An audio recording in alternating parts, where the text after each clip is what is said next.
নবীনগরে union কৃষক দলের সমাবেশ।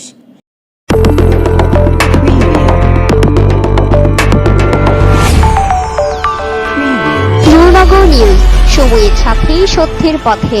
ব্রাহ্মণবাড়িয়ার নবীনগর উপজেলার কৃষ্ণনগর ইউনিয়নের কৃষক দলের উদ্যোগে কৃষক সমাবেশ অনুষ্ঠিত হয়েছে।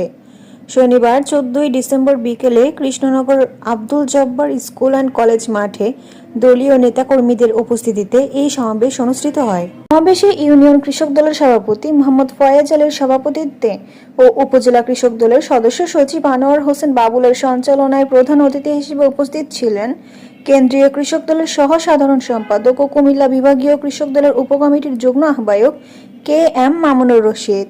বিশেষ অতিথি হিসেবে উপস্থিত ছিলেন কেন্দ্রীয় কৃষক দলের দপ্তর সম্পাদক শফিকুল ইসলাম, সদস্য মোহাম্মদ সাইফুল হক, জেলা কৃষক দলের সদস্য সচিব মোহাম্মদ জিল্লুর রহমান, যুগ্ম আহ্বায়ক আল আমিন, উপজেলা কৃষক দলের আহ্বায়ক জহিরুল হক জরু, পৌর কৃষক দলের আহ্বায়ক আনোয়ার হোসেন, ইউনিয়ন বিএনপির সভাপতি ফুল মিয়া, সাধারণ সম্পাদক নজরুল ইসলাম, কৃষক দলের সাধারণ সম্পাদক কামাল হোসেন।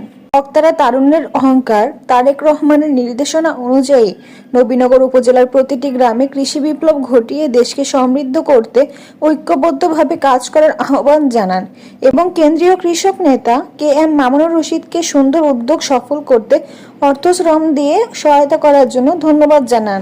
এ সময় বিভিন্ন কৃষক বিগত সরকারের আমলে কৃষি পণ্য বিপণন ও বিতরণের ব্যাপক অনিয়ম ও দুর্নীতির অভিযোগ তুলে ধরেন।